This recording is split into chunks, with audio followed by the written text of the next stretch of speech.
turnovers, red zone missed opportunities, things that drive coaches crazy. Special emphasis this week?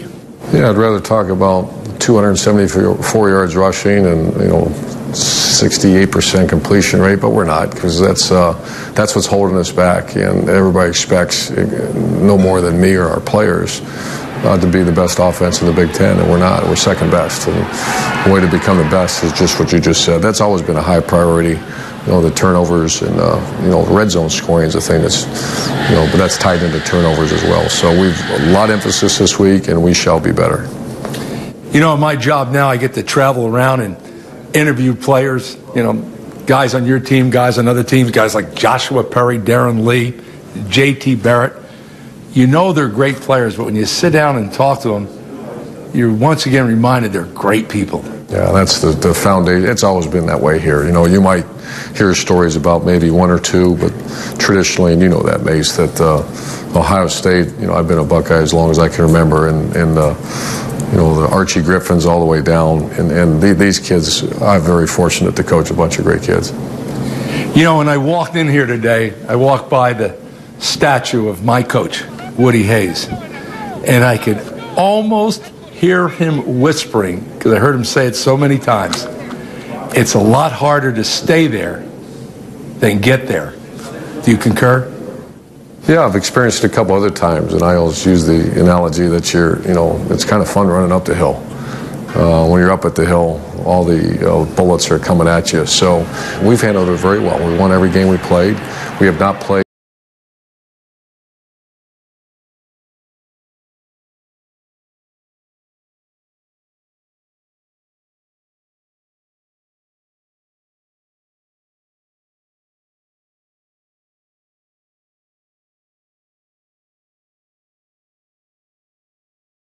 And that's all that counts. The Buckeyes, a fanatical fan base. Year-round, when I travel around, I'll be walking through an airport someplace, getting on a plane, and someone will recognize me, and they'll belt out an OH. And they seem very disappointed that I don't reply IO. Ohio State's one of those places. Ohio State football, it's 365, 24/7. When we played Cal Berkeley at the Pac-12, right outside San Francisco, and when I looked up and I heard we came out, there was 25,000, 30,000 Ohio State fans in there before Cal fans were. And during the course of the game, I heard OHIO in every quadrant of the stadium. And that was one of the ones where I thought, my goodness. And then we play Oregon for the national title, and 70% Ohio State fans, and it's second to none. And it's you want to please them. I'm from this great state, and you want to do right by them and everybody else. In coaching, we use a lot of buzzwords. Consistency is one of them. When you think about the record you're sitting on right now, 25 consecutive regular season wins. What's your secret? The secret is very good players and not worry about whether it's 25 or 1-0. And Lou Holtz used to remind me, he reminds me to this day, you don't have to be the best team in the country every week. You just have to be the best team in the stadium.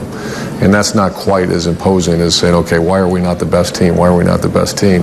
Just win that game. And all it takes, that's what, last year was probably the template for that, where we were not very good early on in the season, and because we're very young, and just better and better and better, and that's the key. This is a journey, not a sprint, and that's why all these preseason polls or preseason this, who cares what's going on? Is your team getting better or is it getting worse?